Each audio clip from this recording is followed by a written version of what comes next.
My name's Margot Beasley. I'm chair of the Blackheath History Forum. First, what I'd like to say is that Blackheath is located in the country of the Darug and Gundungurra peoples, and the Blackheath History Forum recognises that Darug and Gundungurra traditional owners have a continuous and deep connection to their country, and that this is of great cultural significance to Aboriginal people, both locally and in the region. We pay our respects to elders past and present, and recognise the strength, capacity and resilience of past and present Aboriginal and Torres Strait Islander people in the Blue Mountains region. So, welcome everyone who's tuned in today. This is the first of the Blackheath History Forum's online presentations since we had to cancel our live season because of all the complications around the coronavirus. We're very delighted that you've joined us. The YouTube link that you're connected to now will remain on the Blackheath History Forum's website after the event, so you can just follow the links. If you want to go back and revisit or suggest it to somebody else or promote it in some way, we would like that. So today's presentation will go for about an hour, or perhaps a bit less, maybe 50 minutes, and then we'll field questions and comments for half an hour or so. If you'd like to post a comment or a question, please go to the public section on to the right of your screen as you're watching this. And if you try to post a comment, it will ask you to subscribe and like, and then you can post your comment. So just basically follow the prompts and do what YouTube's asking you, and then you can put your comment up. Okay, so now I'd like to introduce you our speaker for today, historian Dr. Mark Dunn, who is a very good friend of the Blackheath History Forum and a well-known consultant historian in and around Sydney. Mark's topic today is the intimacy of the frontier in the colonial Hunter Valley, in which he draws on material from his recently released book and highly praised, which is called The Convict Valley. The book is a history of first and very early contact in the Hunter Valley, north of Sydney, between Indigenous people, convicts and other Europeans. Mark's book is another important contribution to the large and growing field of Australian historiography about early contact between First Nations people and Europeans in Australia.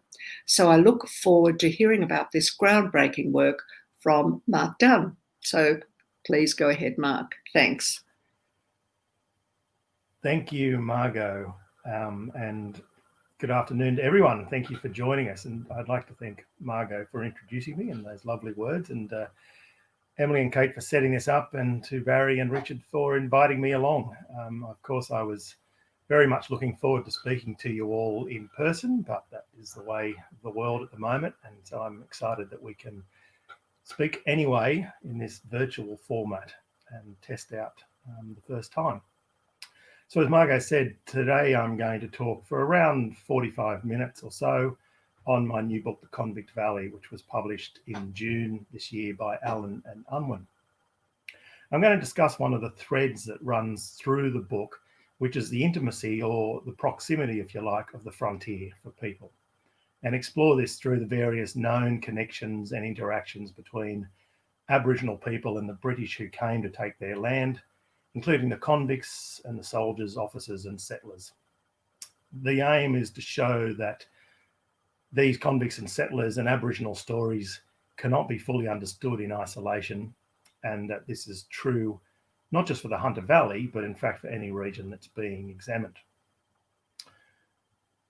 And before I go any further, though, I'd like to acknowledge the traditional custodians of the land that I'm talking to you from today, which is the Gadigal and Wongal people of the Eora Nation in Sydney, and also to those of the country I'll be speaking about, which is the Awabakal and the Warramai, the Wanora, Darkinjung and Gamilaroi people of the Hunter Valley. And it's these people, the men and women, who bore the brunt of the violence, the conflict and the dislocation of this colonial period I'm going to speak about. And just as a technical aside, with my computer being old, the slideshow is not working at my end. So if I say something like next slide, it's Emily that is doing that. So don't be disconcerted by that. So actually, Emily, we'll go to the next slide, please. So like many regional areas, the Hunter Valley, well, I think, has been largely overlooked in written Australian histories. There's a few notable exceptions, including Allen Wood's Dawn in the Valley, which was actually published in 1972 and is the last overall or overarching book of the Hunter Valley's history, the colonial history.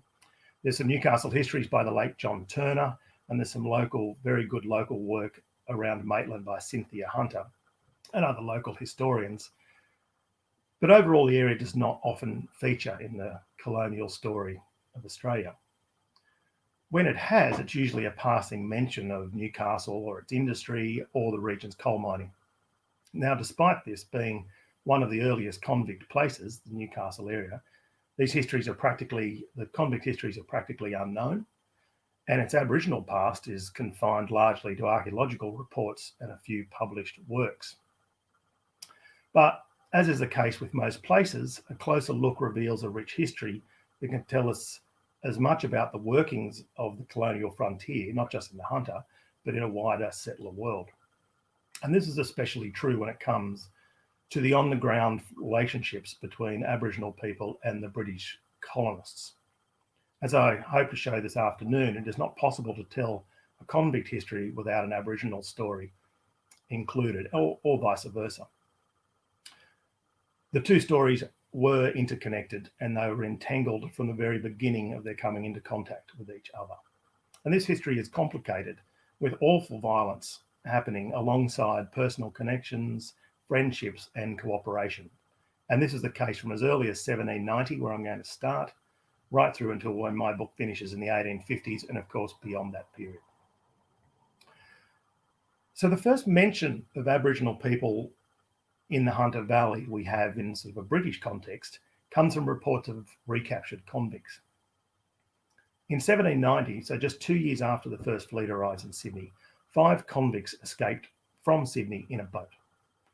John Tarwood, Joseph Sutton, George Lee, George Conaway and John Watson managed to slip away from Rose Hill, or Parramatta as it is now, on a punt going down the river before stealing a boat from the harbour watch house at South Head. They then sailed north, only to be swept ashore in a storm on the long sandy beach above Newcastle. These men were taken in by the Warramai people around Port Stephens, and they lived amongst them for the next 5 years. Now, as far as Sydney was concerned, they disappeared, but they were instead living with the locals, as John Maynard has written. Although they were not heard from again until 1795, the men had seen British parties around Port Stephens themselves. In February 1795, for example, the Deputy Surveyor Charles Grimes had entered Port Stephens on a survey. Grimes came into contact with the Warramai people, but they did not tell him about their convict guests. And as a curious aside to this story, accompanying Grimes was an ex-convict called John Wilson, who had himself escaped from Sydney, but had been living amongst the Aboriginal people, the Darug people, along the Hawkesbury River since 1792 and had learnt their language. Wilson had been sent with Grimes there to act as an intermediary and using his supposed knowledge of Aboriginal law and custom and language to assist Grimes at Port Stephens. Well, he was assisting Grimes, there's no doubt, because after they were welcomed by the Warramai, one of the men appeared to threaten Grimes with a spear, and Wilson shot him. Although didn't kill him, he was wounded. What effect this incident had on Tarwood and his companions, we don't know, but they certainly knew the wounded man and spoke of him later. So in August 1795, 4 of these 5 men, Joseph Sutton having died at Port Stephens, so 4 survivors were picked up by William Broughton and his crew on the Providence, which had been pushed into Port Stephens in a storm. And Broughton later reported his surprise on seeing these 4 white men and said that although they had wives and children, they'd left them behind with no regret. Once back in Sydney, David Collins, who of course kept journals and histories of those early years, noted that these men, the 4 men, regaled both black and white inhabitants of the town with their stories of living at Port Stephens. They said the locals at first had believed them to be returned spirits of the dead and the dead ancestors, which is a story we hear a lot along the coast. And although they'd been allowed to take wives, they'd gone through ceremony and they'd fathered children, they had not been expected to take part in any hostile action or war parties. Collins, in his description of the men, also gave the first indication we have of Aboriginal movement back and forth between Sydney and the Hunter Valley. As the returned fugitives told their tales, Collins noted that none amongst those Sydney Aboriginal people who were listening could understand their dialect, save for one boy that he called Wergan. Now, Wergan was occasionally seen in town, and his mother was known to be from the north of Sydney and knew all the languages between Botany Bay and Port Stephens, and she had taught her son these languages. So while Collins points, sort of his point he's making in his account is underlying the differences and the separation between these two places, his passing remarks on Wergan, in fact, simultaneously highlight the connection. But as far as the British were actually concerned, the Hunter River was officially discovered in September 1797 by Lieutenant John Shortland. Shortland was in a whale boat searching for convicts who had escaped from Sydney, again in a stolen government boat called the Cumberland. Now, what is interesting about this story is that two of the convicts involved in this escape were John Tarwood and George Lee from the 1790 group who had been recaptured in 1795. So chasing the convicts north, Shortland went as far as Port Stephens, and on his voyage back, he investigated Newcastle harbour, discovering both the seams of coal in the cliffs and the Hunter River flowing into it. The presence of Tarwood and George Lee in that group escaping suggests that, in fact, they did miss their wives and children, unlike what Broughton had suggested. Anyway, Shortland's report precipitated the merchants of Sydney to send boats out for the coal and the timber, and between 1797 and 1801, the area was regularly visited by merchants. It was also the site of another large escape when 15 convicts got away on a stolen boat in 1800. This group also came into Newcastle harbour. Although 9 were later recaptured, 6 joined an Aboriginal camp on the south side of the harbour, where Newcastle City is essentially, where they were provided with food and eventually established a small garden where they planted pumpkins and maize. 2 of these men were eventually recaptured, and 1 man was seen in 1801 by a soldier on a survey in the distance, but otherwise none of them were heard from again. Then finally in 1801, with the comings and goings of merchant traders, an official survey was undertaken.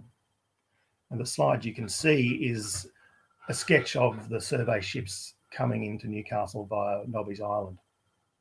Now, by 1801, the Aboriginal presence in the area was well known, and so an Aboriginal man was taken in to act as an interpreter and an intermediary as part of the official party.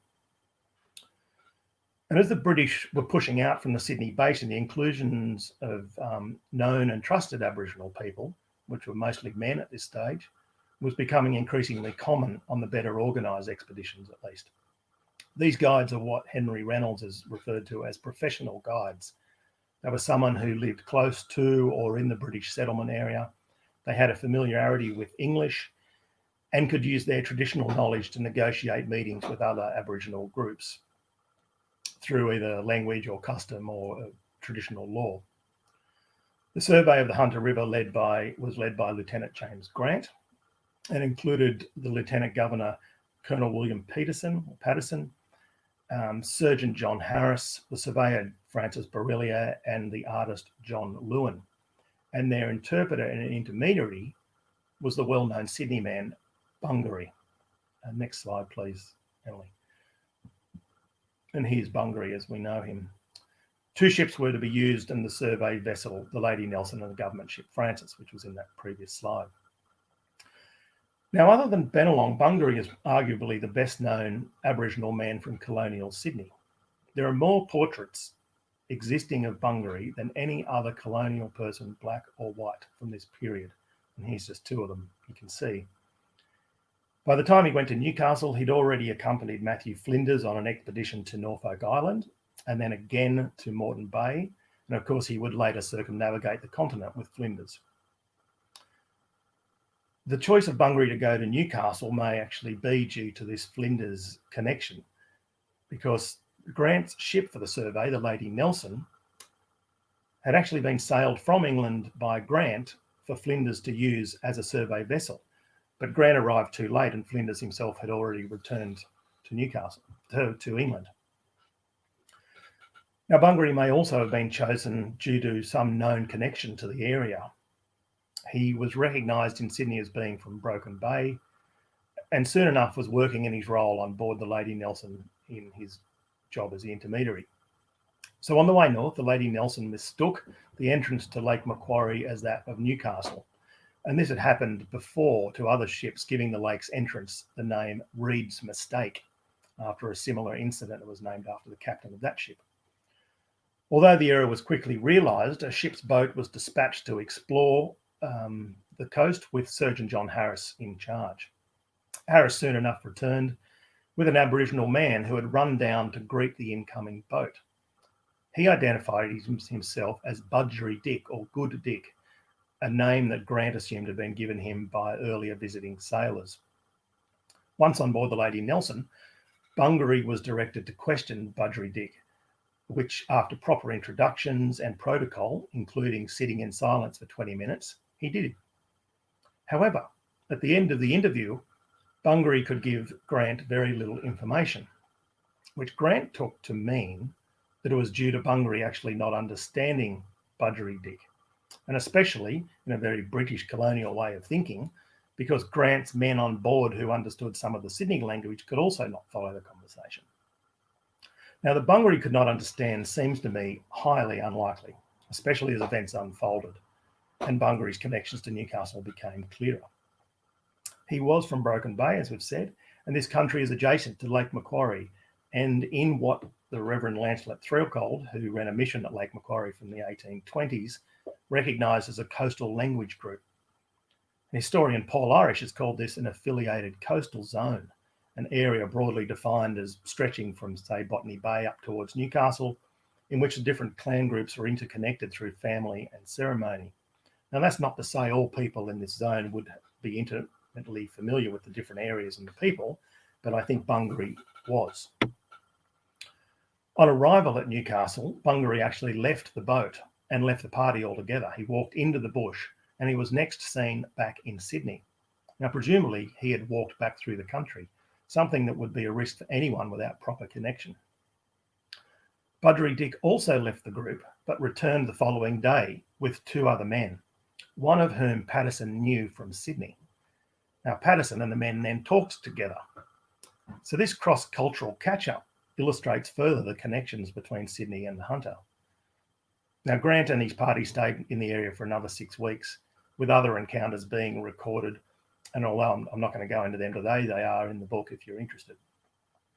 When Grant left, they actually left a small party of convicts and soldiers behind to start mining the coal and to set up a settlement, although by February 1820, this had totally been abandoned.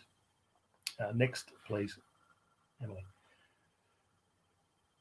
So Newcastle becomes then a convict outpost from 1804. And in March of 1804, this permanent settlement is established on the shores of Newcastle Harbour, in the centre of a Awabakal country and adjacent to the Waramai people. Following the failed Irish uprising at Castle Hill in March of 1804, the 35 surviving ringleaders had been sent to Newcastle to re-establish the coal mines and to cut the cedar that grew on the riverbank. This is the foundation story for Newcastle. The valley was off limits to free settlers and became a place of convict banishment and punishment. Convicts were sent to Newcastle to work, and they were there for the coal mines, like I said, or to travel up the river in the timber gangs, or to extract salt from evaporation ponds that were eventually set up, or to excavate the vast middens and burn the shells for lime for the Sydney building booms after 1810. The majority that sent there were men, although there were some women as well, and the majority were sent there to work in the hard and physical labour. These men, as I said, were in Aboriginal country. They were surrounded by three sides by the bush, with the Awabakal men and women regularly seen in and around the camp, Waramai people to the north and on the harbour, and then as they went inland, they were encountering the Bloranora people around Maitland and further inland. Within the first few months, the Commandant, Charles Menzies, and his soldiers were employing Aboriginal trackers to bring back runaway convicts. Menzies, in fact, paraded one of these men who had survived being speared in front of the assembled population as a stark warning on how any encounter with Aboriginal warriors could end. The man, a convict by the name of James Field, had not actually escaped from Newcastle, but was rather trying to get there, as he'd gone with another party escaping from Sydney in a boat and had been washed ashore on the beaches to the north, making his way back towards Newcastle when he'd been speared. But the use of Aboriginal people in this manner introduced an immediate tension and danger into any future interactions between convicts and Aboriginal people. That slide you can see on the image is one of the earliest ones we have of the settlement. You can see it's from 1804. There's a few convict huts in the middle distance, and then in the far background you can see Nobby's Island, which of course is now connected to the shore by a breakwater. Next slide, please. So the first Aboriginal person named at Newcastle and the first confirmed as a tracker is in fact Bungary. So as you heard, he came up on the survey in 1801, and then in June 1804, just 4 months after the station is established, Bungary reappears in Newcastle on board the ship The Resource, coming from Sydney. Now, he'd been given the task of escorting 6 Aboriginal men who had gone overland to Sydney back to Newcastle. Governor King, in a letter accompanying the men, displayed, I think, a British ignorance of Aboriginal connection and an arrogance of control when he advised the Commandant Menzies that in the future he did not think, and there's a quote, "it would be advisable to let more than 1 or 2 strange natives come up at a time," end quote, as if King or Menzies had any control about how people moved through their own country. Writing back after Bungary had arrived, Menzies remarked that Bungary was the most intelligent of his race I have as yet seen, and should a misunderstanding unfortunately take place, he will be sure to reconcile them. And Bungary was actually put on the stores at Newcastle at this time. Now, Menzies' reference, I think, to Bungary's ability to reconcile any misunderstanding hints at a relationship between the two men already established after only 3 months. It also hints, I think, at a possibility, at the fear of growing tensions in the area. Now, it's not clear if Bungary stayed in the area or returned, but in October 1804, he's the first named Aboriginal person to return an absconding convict to Newcastle. He's the first tracker. As I mentioned, the main interactions with Aboriginal people as recorded in Newcastle for most convicts was in the pursuit of these runaways. There was obvious and real dangers for both sides in these encounters. And in late 1804, it's recorded that Bungary's own father was killed by an escaping convict while he was bringing them in. The men were never convicted, even though they knew what had happened, but that was due to only Aboriginal people being witness to it and their evidence not being admissible. It's not known if Bungary's earlier capture of men had anything to do with this killing or if it was just a tragic coincidence. But spearings were common enough as well, with regular reports of convicts being returned wounded. And by 1816, it was considered a boost to the security of the place by the commandants and was reported to be deterring some convicts from escaping. And convicts could and were also punished for attacks on Aboriginal trackers, although this appears rarely in the records. 2 men were flogged for assaulting an Aboriginal man, bringing in some runaways in December 1820. And the same month, John Kirby was found guilty of murder and executed for the killing of the local leader, Baragon. Kirby was the first person executed in Australia for the murder of an Aboriginal person and the last until Mile Creek trials 18 years later. Next slide, please. The murder of Baragon was enough of a shock to the Newcastle establishment to get a conviction, namely because it was witnessed by the British soldiers who were approaching Baragon and his group to take custody of the captured men. Another witness on the day was the Aboriginal man Baragon, who later became Reverend Threcold's main interpreter. Now, Baragon, as you can see there on the screen, was a central figure in Aboriginal community in Newcastle and perhaps the most important intermediary of the time, having facilitated certainly the most enduring visual legacy of colonial Newcastle. We do not know a great deal about him, unfortunately, except a brief biographical description of him and his brother known as Dick, which was written by the Commandant James Wallace after he left Newcastle around about 1820. Wallace sketched both men in the front of an album of watercolours and noted that Baragon was the elder and chief of the area. And quote, "He was a keen, shrewd fellow attached to me and to the Europeans generally from interested motives, for we often administered to his wants, though they were not as numerous as ours." Baragon often accompanied Wallace on kangaroo hunts and on fishing expeditions around Newcastle area, as well as guiding him through what Wallace called the trackless forests of the surrounding bush. In September 1818, Wallace convinced Baragon to hand over his 10-year-old son for schooling at Governor Macquarie's Native Institute in Parramatta, in what is seen by many as the foundation of the policies that led on to the stolen generation. Another boy from Newcastle was taken to the school in 1819, and the two boys were registered at the school as Wallace and Jemmy or James. Next slide, please. So Wallace's friendship with Baragon complicates his own story and shows the complexities of colonial frontiers.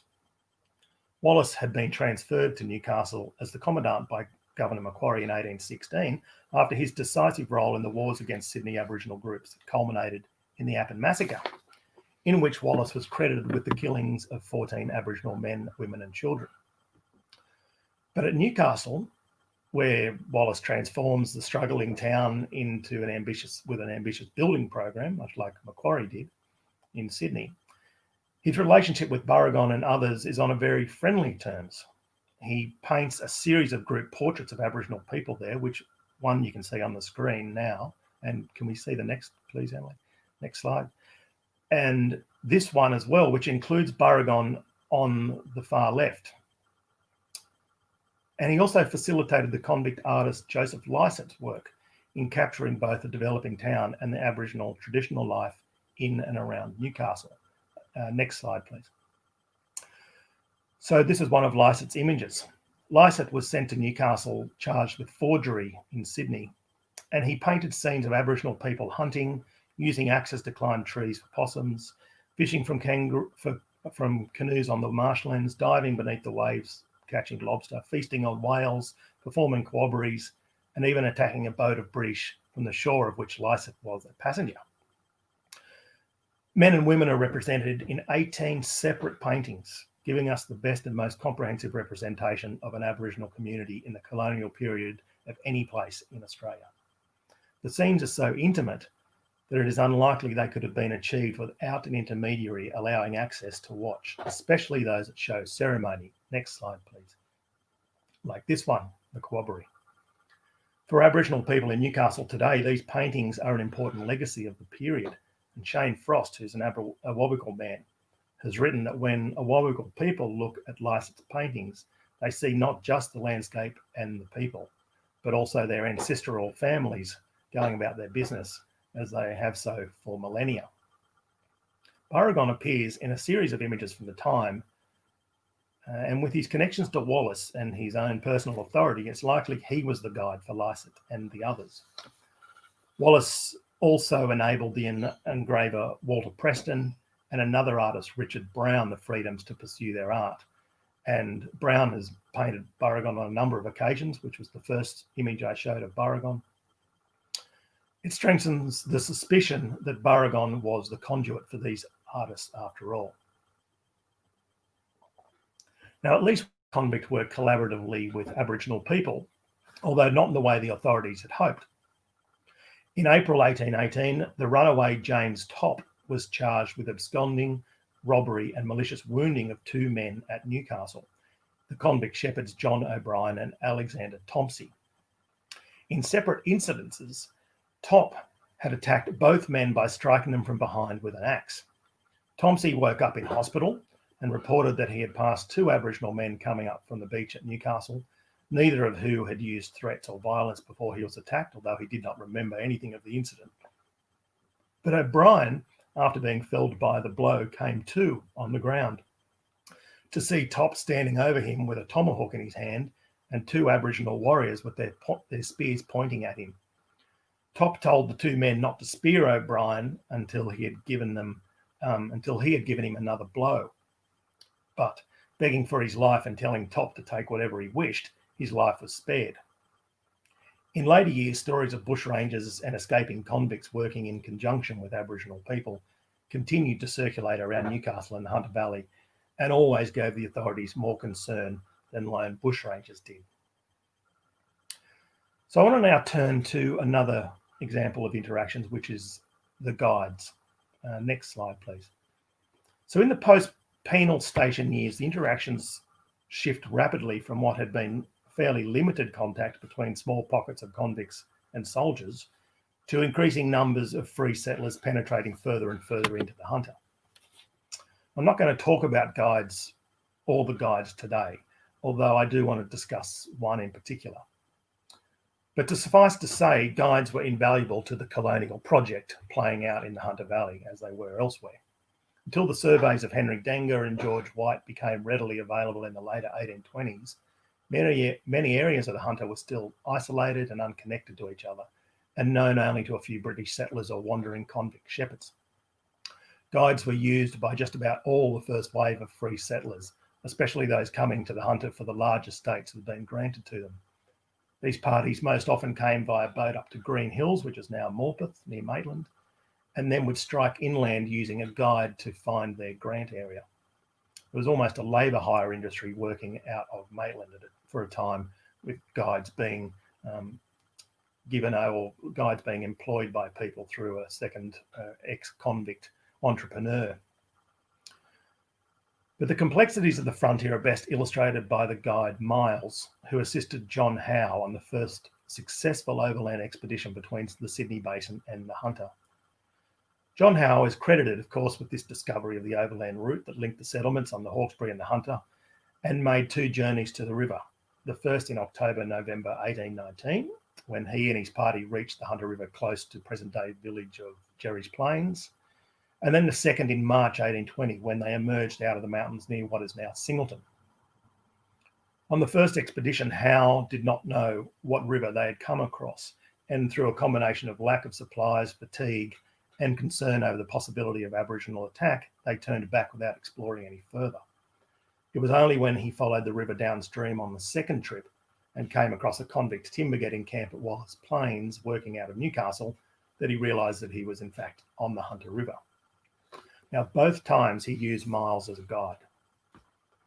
Miles was instrumental to this success. On the first expedition, when the party came upon an Aboriginal camp in the hills around Putty, Miles had negotiated to get two local guides to join them, who then led the group through the rugged mountains into the Hunter. The use of these local guides demonstrated Miles' understanding of local traditions and politics, but also maybe shows Howe had some understanding of the nuances of moving through Aboriginal country, and that he trusted Miles enough for him to arrange it. The route was still quite arduous, and on returning to the Aboriginal camp on their way back to Windsor, it became clear after Miles spoke to some of the others that there was an easier way. Once they got back to Windsor, Howe reported his journey to Macquarie and the possibility of this easier route, after which Macquarie then ordered Howe to equip Miles and an all-Aboriginal party with muskets and supplies, and to return to the camp and to find this easier route, which they did. And it was this way that Howe, with Miles again, returned to the Hunter in March 1820 and opened up that overland path. And so this was an Aboriginal pathway they'd followed. It had been used for generations to link the Hunter and the Hawkesbury.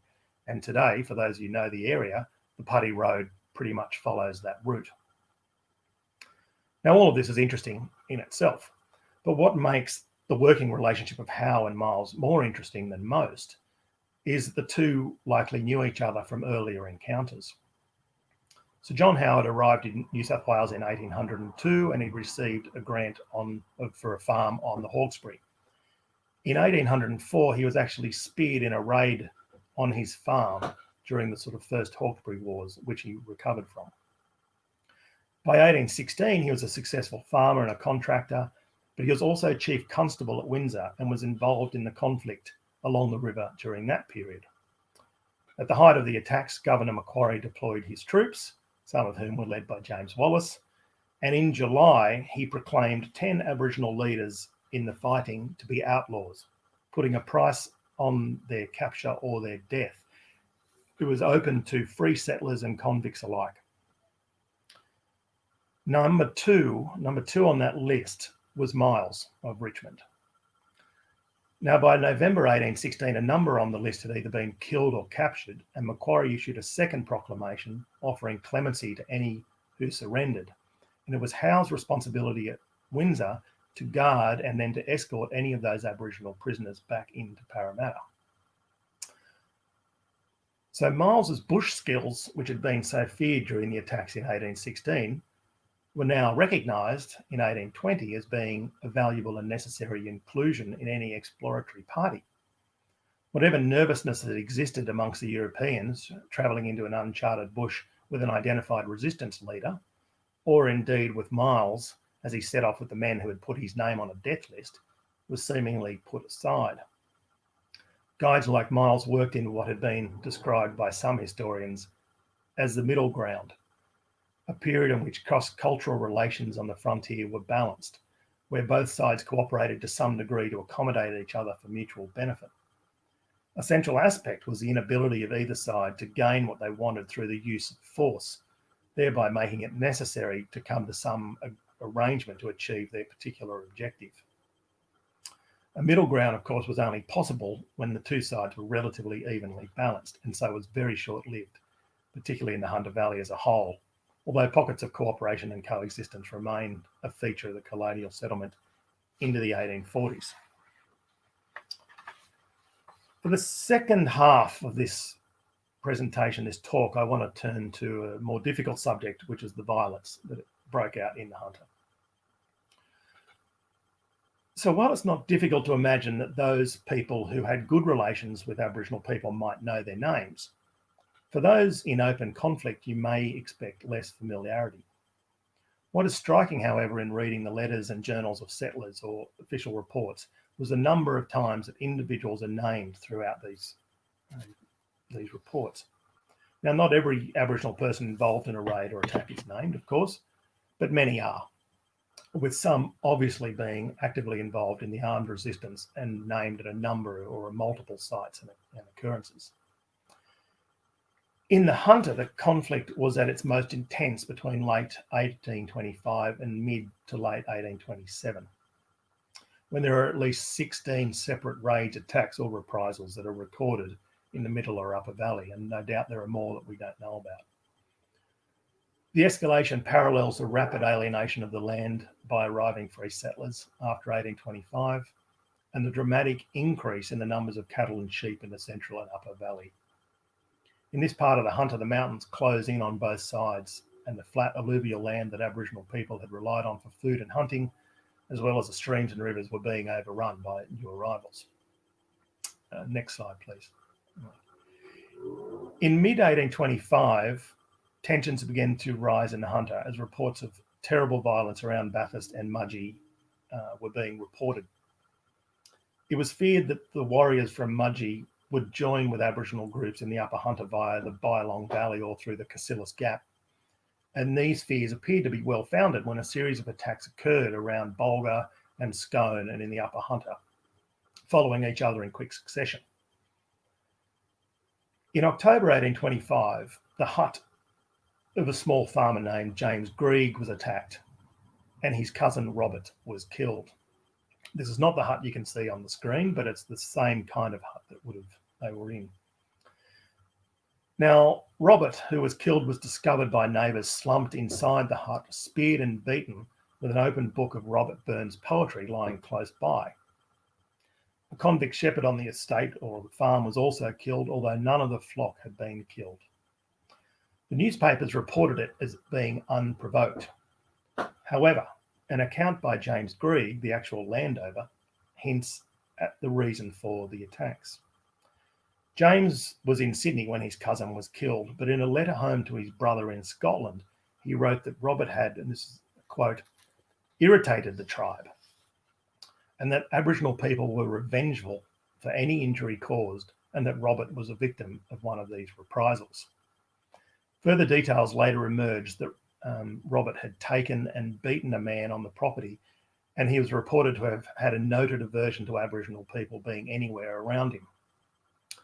Interestingly, James was told most of this by an Aboriginal man in the area that he knew and got on with.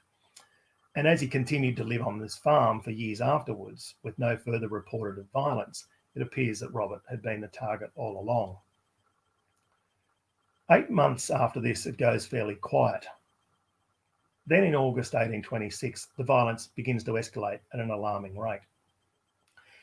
In June, the recently formed mounted police had been deployed into the Upper Hunter in search of those responsible for the attack on Grigg. Although they were successful in capturing some Aboriginal suspects, they all managed to escape. And raids were soon being reported at outlying huts as well as around some of the larger estates. Shepherd was attacked on the farm of George Forbes near modern-day Denman, and he was speared through the shoulder, although he survived. The leader of the attack was identified as a man named Billy and was soon enough captured by Lieutenant Lowe, who was in charge of the mounted police, and returned back to the lockup at Newcastle. Now, the capture of Billy inflamed the situation. The farm huts of John Pike, who was George Forbes' neighbour, they were ransacked, and soon after two workers were killed at James Bowman's Ravensworth estate over near Muswellbrook. 2 days later, after the attack at Ravensworth, the hut of ex-convict farmer James Chilcott, which is approximately 2 kilometres from Ravensworth, was also attacked. In this raid, Chilcott wrestled inside his own hut over a musket with the leader of the raiding party, a man that he knew and identified as called Cato. As he did so, his convict servant, who was returning to the hut in a cart, was speared by the other warriors who were waiting outside. Cato's group then speared 2 more shepherds at Ravensworth on the same day as they left Chilcott's. Now, the open country in the middle of the Hunter Valley made it ideal for mounted police operations. With a relatively small force stationed at a central estate, the mounted troopers could respond quickly to any attack, and it was hoped that their very presence would dampen the spirits of any would-be attacking party. However, attacks continues. In late July, Ravensworth is targeted for the 3rd time, with 2 shepherds speared and beaten. They both appear to have survived, but it was here that events take a dark turn. The day following the attack, the mounted police arrived at the shepherd's hut with a man they suspected of being involved. The shepherd, who'd been speared, knew the man and said that although he was involved in the group that had raided him, he had not thrown any spears. Despite this, the police took the man outside, tied his hands behind his back and shot him. From here, the mounted police then captured another suspect known as Jackie Jackie. Jackie Jackie was thought to be the leader of the attacks around Ravensworth, and he was escorted back to Maitland and then executed by Lieutenant Nathaniel Lowe behind the police station. It was soon revealed that the mounted police had in fact captured at least 7 men and boys and paraded them around the settlers' huts for identification. And amongst this number was Cato. All 7 were shot. Cato was taken nearby Chilcott's hut and executed, and the rest were shot on the way back to Maitland. When word of this reached Newcastle and then Sydney in early 1827, an investigation was started into the mounted police tactics. Now, Governor Darling, in ordering the inquiry into the reports that prisoners had been killed by the mounted police, noted that there was no justification for, quote, the massacre of prisoners in cold blood as a measure of justifiable policy. Eventually, after 2 investigations in which each of the mounted police involved and 2 of the settlers that were involved gave contradictory and garbled evidence, Lieutenant Lowe was brought to trial for the unlawful killing of Jackie Jackie, but not for the shooting of the 7 men. His trial was a first in Australian legal history, and like Mile Creek trials in 1838, it caused a sensation in the colonial society. Supporters of Lowe said the whole thing was a solemn judicial farce, no doubt true for both sides, and the jury of 7 military men took just 5 minutes to find Lowe not guilty. Lowe then left with his regiment to Tasmania and then left Australia altogether. His brutal tactics, though, had not stopped the violence. In the last week of August 1826, prior to the trial, Mary Ogilvie of the Merton estate near present-day Denman was at home with 3 of her children. Her husband, the local magistrate William Ogilvie, was away in Sydney at the time. Now, while the children played out the front of the homestead, 200 Aboriginal warriors painted up for war with their spears and weapons slowly emerged over the hill behind the house. They were led by a man called Jerry. In Newcastle, through his connections, Reverend Lancelot Threkold had heard rumours of a gathering of hundreds of warriors preparing to sweep down through the Hunter, and it now appeared that this long-threatened war was about to begin. Now, Merton had already been caught up in skirmishing. In mid-August, just a few weeks before Jerry arrived, the mounted police had been at the estate and had arrested 2 young boys known as Tulu and Mirul for killing cattle in the area. Despite Mary's intervention and assurances that they had not been involved, the police had taken these boys to Newcastle. And then in late August, the mounted police had reappeared. In a ruse, they had enticed some Aboriginal men into the estate on the pretense of needing some guides to track local bushrangers. Instead, they had seized one that they thought was involved in the attacks at Bowman's. This man was Jerry. But this time Mary's intervention did work and Jerry was released. And then in fear of a possible retaliation, the mounted police had left the area during the night. And so now Jerry was back with 200 warriors. What happened next provides us a small window into how relations on the frontier could make all the difference in a tense situation. As the warriors approached, the 2 children playing at the front did not move, but rather lifted their hands and shook the hands of Jerry and the other warriors as they passed by. They knew Jerry and they considered him a friend. Mary knew Jerry as well. She'd just secured his release only a few nights before. And indeed, his release was the issue. Why had she done that and not stopped the police taking the boys? Jerry demanded. And here we see a glimpse of life in close proximity. Mary's eldest son, William Jr., joined her on the veranda of their small hut. Now, William could speak the language, and he spoke to Jerry and the assembled group of warriors in their own language. It was explained that Mary had tried to stop the soldiers taking the boys, but without his father around, she had little control over them. They talked back and forth until Jerry, happy with the reasons, told the assembled warriors that the Ogilvies had done no wrong. The groups brandished their weapons and then, before leaving, told Mary to tell the soldiers never to come meddling with Master Ogilvie's blacks. When William Sr. returned and heard what had happened, he then rode to Newcastle, which was a 2-day journey, and secured the release of the 2 boys, further cementing their bond with the local people. Slide, please. Although Ogilvie escaped the violence, 2 days later, the hut of farmer Richard Alcorn was attacked. And you can see the plan of Alcorn's hut there on the screen. Alcorn's hut was a mere 800 metres from Chilcott's. It was a simple 2-room structure, a slab building with no doors and no window coverings. So Alcorn arrives home in the afternoon to find 15 warriors at a fire nearby the hut. His wife and young son and baby were inside the hut, as were 3 convict servants who'd also worked there. For whatever reason, Alcorn's arrival sparks the violence. Feeling threatened by the group, Alcorn told them to go. But when they refused and began to advance on the hut, he and the convict servants grabbed muskets and began to fire at them. In the next few minutes, with his wife and children hiding under the bed, the fighting burst into the hut, where 2 convicts were killed in the front room, and in the melee, Alcorn was knocked senseless before the arrival of neighbours dispersed the warriors.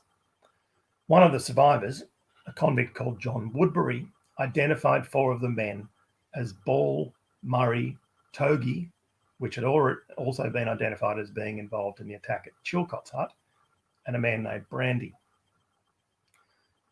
The following day, the magistrate Robert Scott arrived with some settlers and Aboriginal trackers from his own estate, Glendon, near Singleton. And then the mounted police arrived soon after.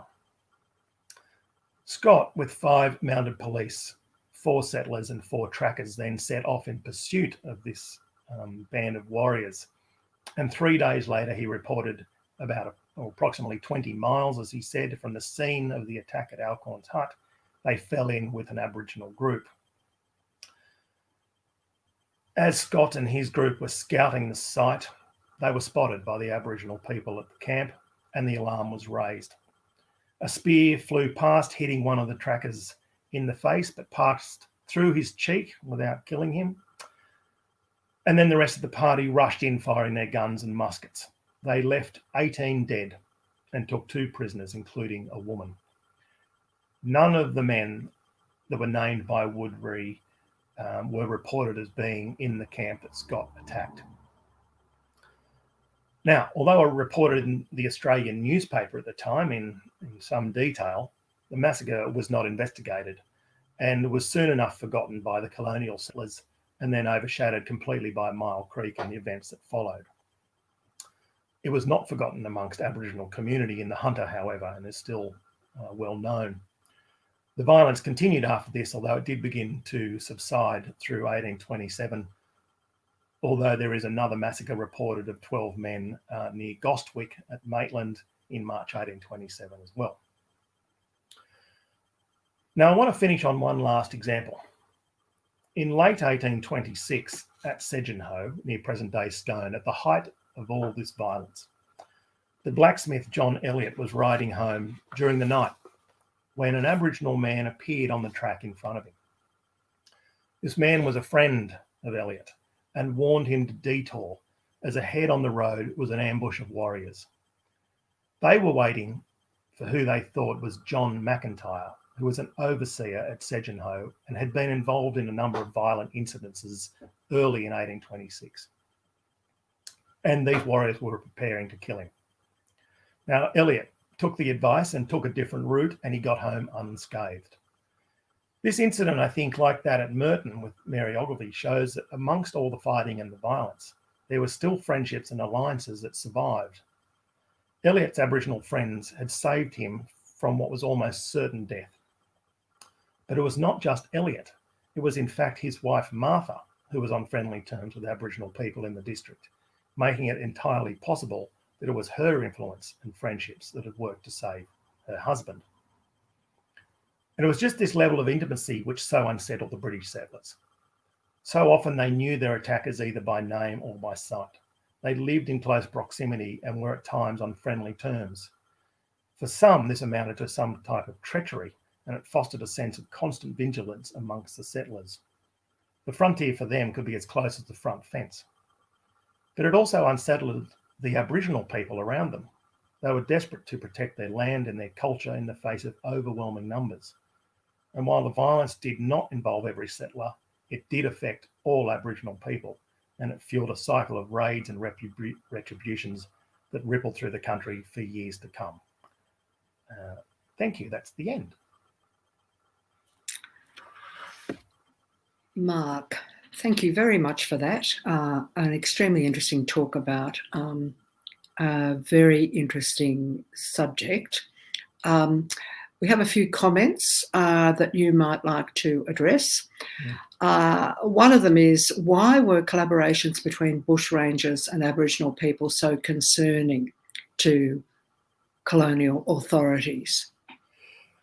That's a good question. And, well, a number of reasons, I suppose. One, the basic one, and particularly around the time that Newcastle was a penal station, is any kind of convicts are escaping from Newcastle all the time, but most of them are planning to escape and keep going. And so you can deal with them reasonably easily. There were soldiers that would track them, and you had Aboriginal trackers and all the rest of it. And so the commandants also feel that the Aboriginal people are on their side in some ways. They're helping. If, however, you have convicts that are then linking up with Aboriginal people and staying in the area, it gives these convicts a number of advantages, one of which is that they can survive in the bush and that they could raid outlying farms and settlers at will. In the period after the penal station, it becomes increasingly concerning for the authorities for a number of reasons. One being they do think that Aboriginal groups from the Bathurst and Mudgee area are coming into the Hunter Valley.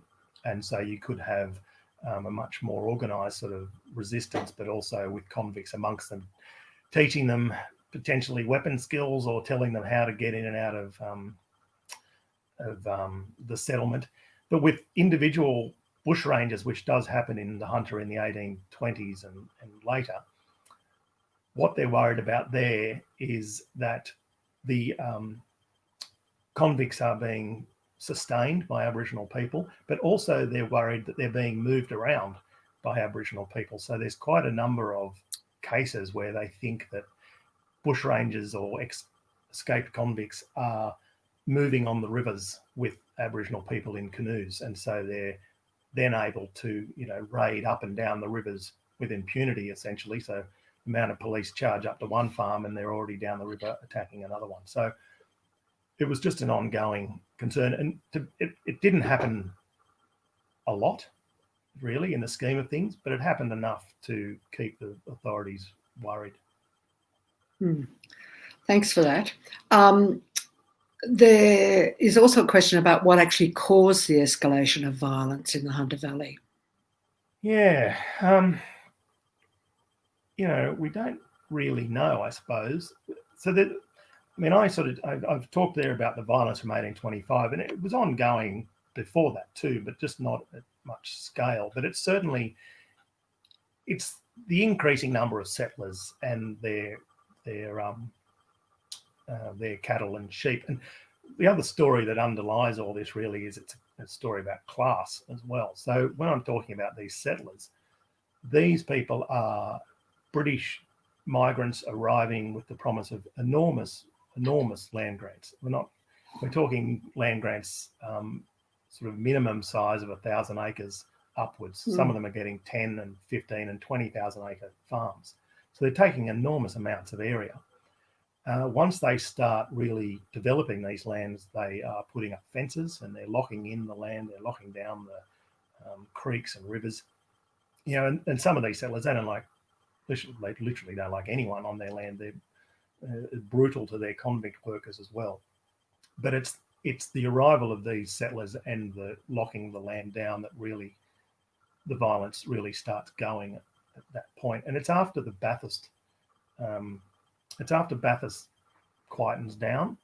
So this is one of the things that the colonial authorities were considering, that there were sort of stragglers from the Bathurst Wars coming through into the Hunter and picking up the resistance and going again. And there is some evidence that might have been happening, but it's also just because essentially the British are taking so much land and being so... the violence starts on the British side, of course, not the Aboriginal side. And that's how it escalates. Well, there's another question following on from that is, did the Bathurst Plains violence influence what was happening in the Hunter? Is it possible to say? Well, they think possibly at the time. Certainly the magistrates at the time, so Robert Scott is the main magistrate who writes a lot of the reports. And one of the interesting things, I suppose, about the violence in the Hunter is after the mounted police had been involved in the execution of these various prisoners, there was an inquiry. So we've got a lot of information. I mean, it's all from the magistrates, of course, and some of the witnesses. We don't have an Aboriginal side.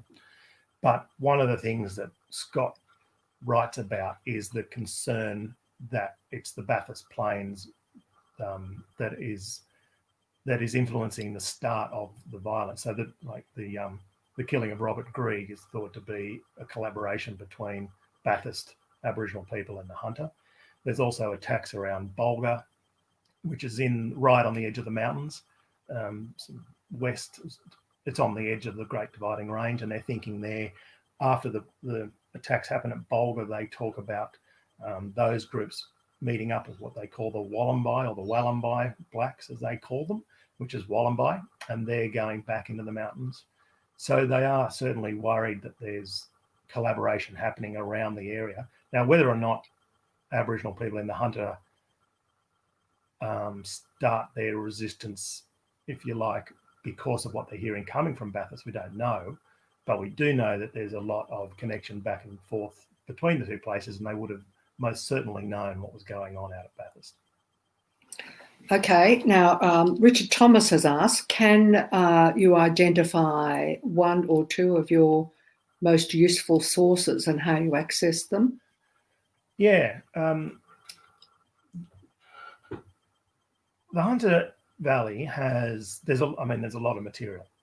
The funny thing is there's a lot of material in Sydney, not much in the Hunter, because it's such an early area of colonisation. Most of those big estate families actually lived in Sydney, so their papers are in Sydney. The two sources that were most useful for what I've talked about today were the letters of the Colonial Secretary, particularly for the Newcastle period. So really the only information we have about the Newcastle penal station is through official reports, because there's no free settlers there. There's some reminiscences of people, but really that's the main collection of written records. The other one is the collection of Joseph Lycett's paintings, of course, and there's John Maynard, the professor at Newcastle Uni, who's a Warramai man, has done a brilliant book about analysing those paintings through an Aboriginal sort of viewpoint.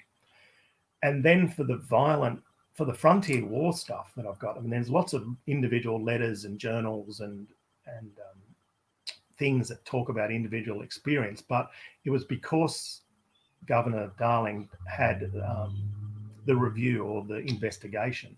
That's the best source. That's at state records. There's depositions of the trial. There's interviews with witnesses. There's Robert Scott's report, which is about a dozen pages of all the incidents that he knows of. But the package of documents related around that trial comes to about 220 pages or so of material. So it's a very detailed collection, possibly the most detailed collection of frontier that we have, actually. It covers in minute detail 2 full years of incidences. Any other sources you'd like to talk about, Mark, just while we're on the topic?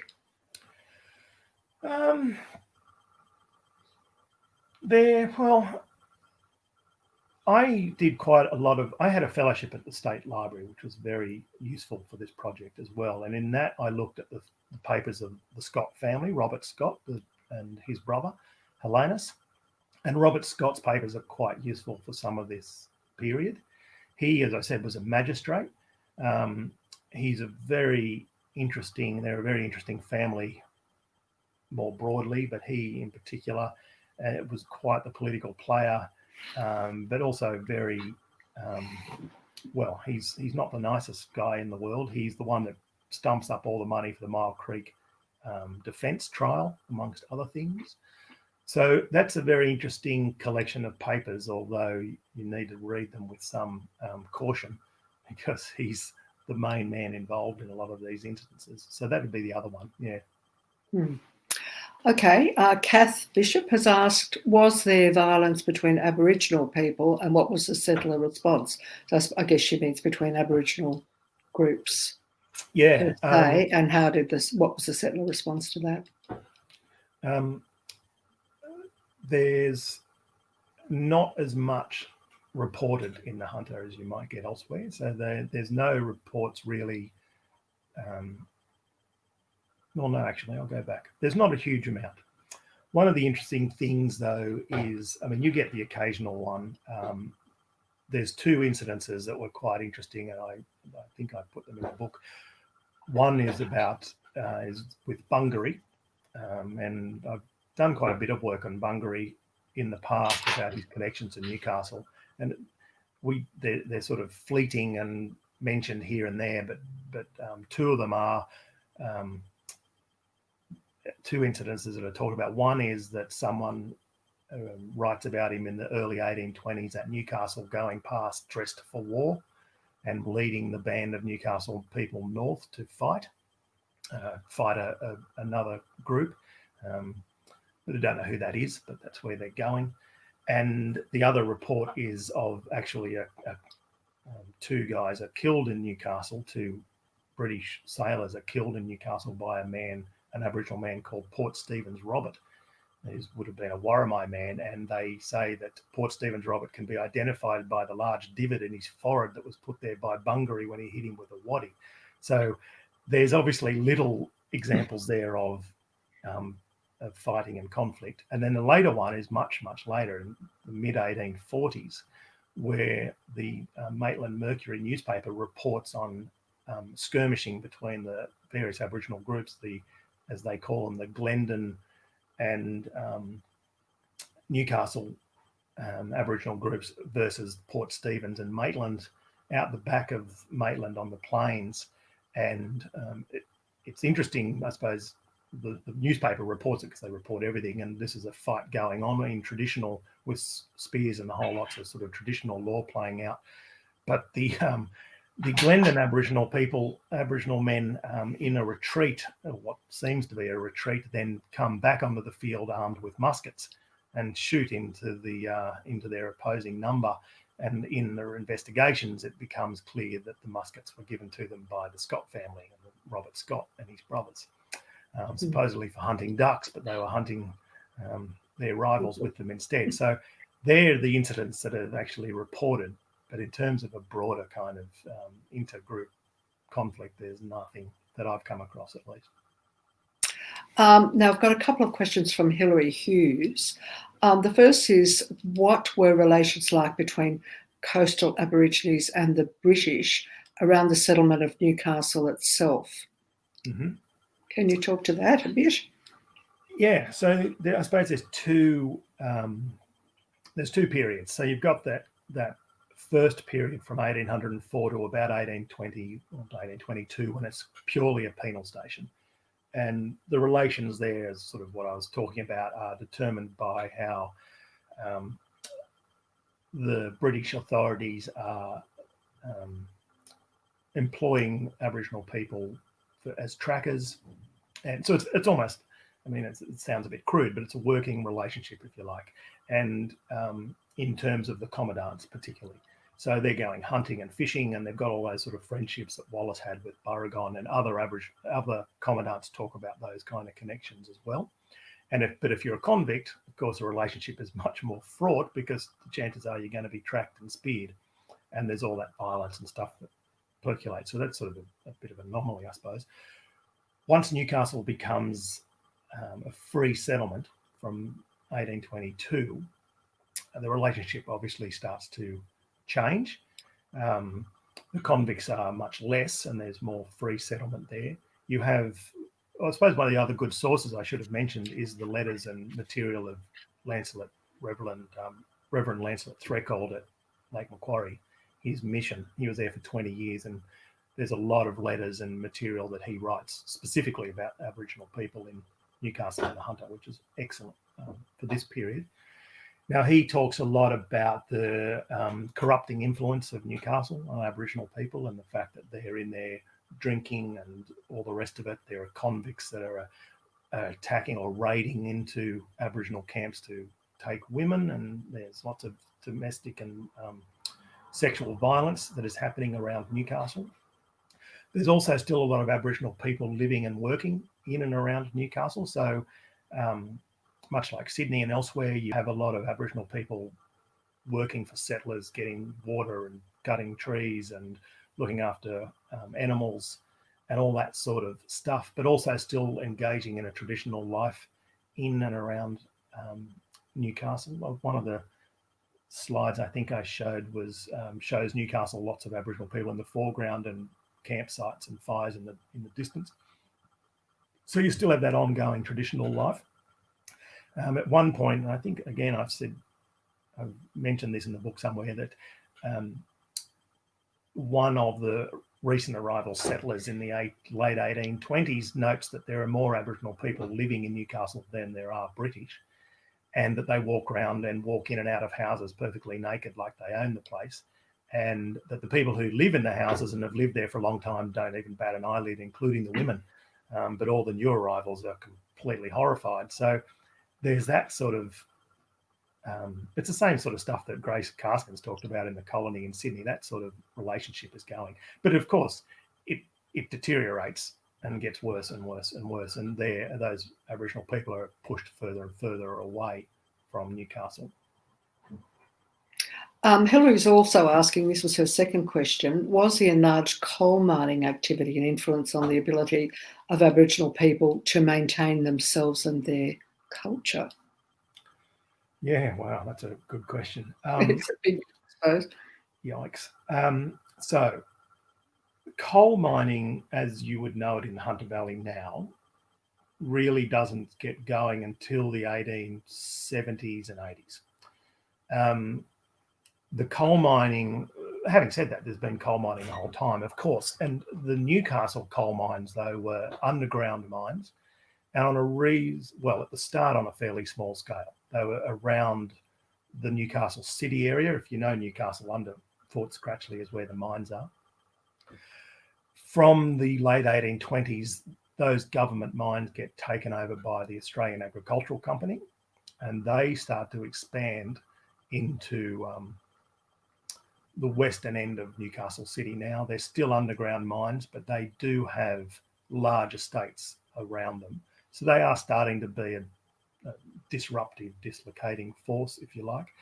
But by the same token, a lot of those mines out on Newcastle's an interesting city because it's now the main city, but it wasn't that.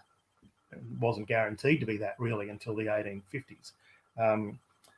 And the mine estates of people like the AA Company and then later James Mitchell and various other groups, they sort of lock off land for development because of their mines, but because the land doesn't get developed, it remains in its sort of unaltered state. So Aboriginal people are still moving back and forth through that country even while the mining is happening.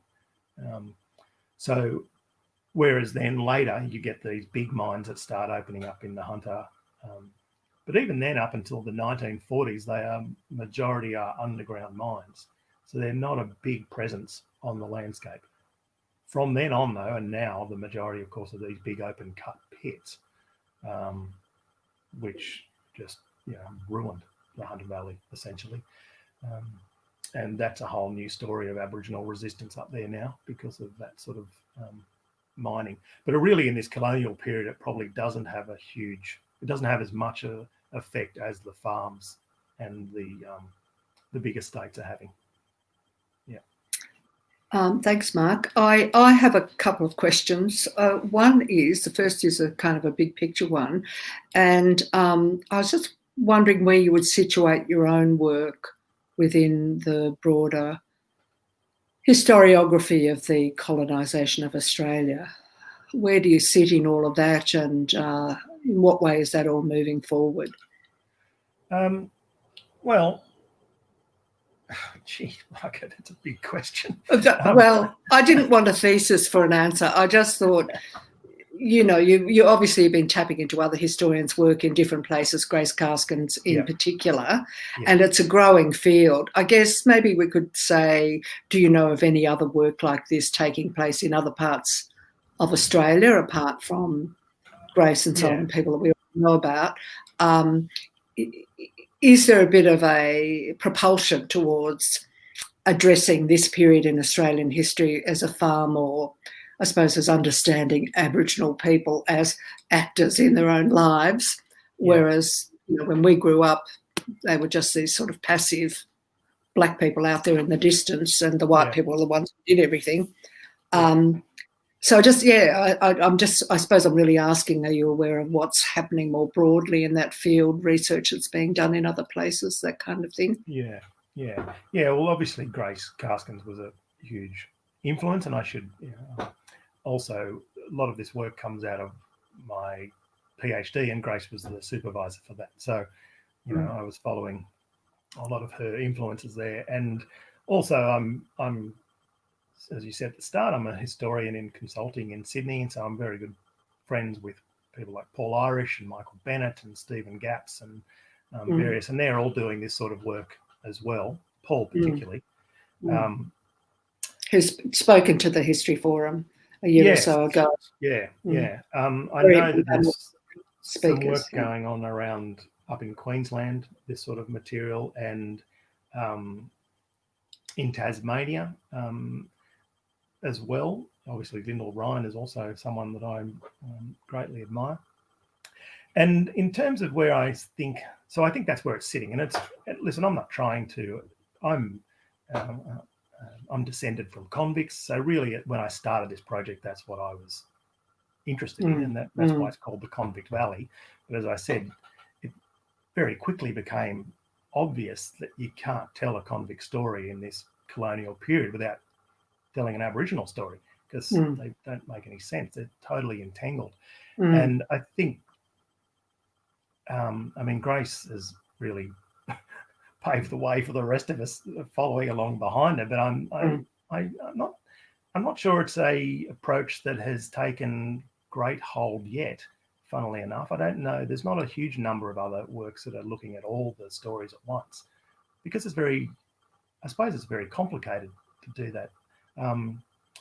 You really have to spend a lot of time reading a lot of material to get down into the stories. But it's certainly the upswell of interest in the Aboriginal story, and there's more Aboriginal and Indigenous writers starting to do this as well, which is really who we want to hear from and who we should be hearing from. And there's a guy that's doing a podcast called Bo Spearham on Frontier Wars, and he's an Aboriginal guy from Brisbane, and he's interviewing all sorts of people. So if people are interested, look at his podcast. He's just going through all of them. So he's really good.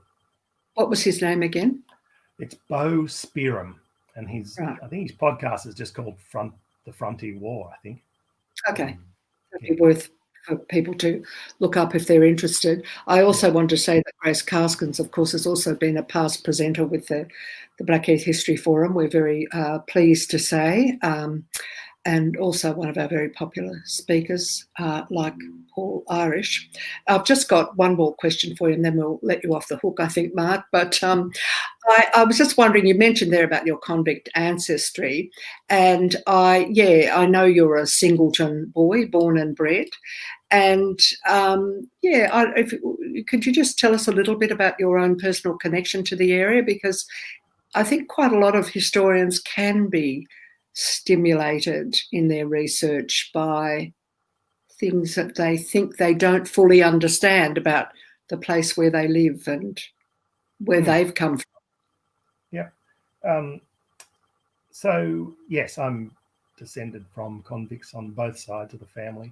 And on my father's side, the convict was a guy called Thomas Dunn, and he was in that first party of settlers. So he goes into Singleton in 1822, which is the first year that anyone is taking up land there. And of course, the family, he gets through that and gets married and has kids and stays on. And on my mother's side, the convict was quite a young boy.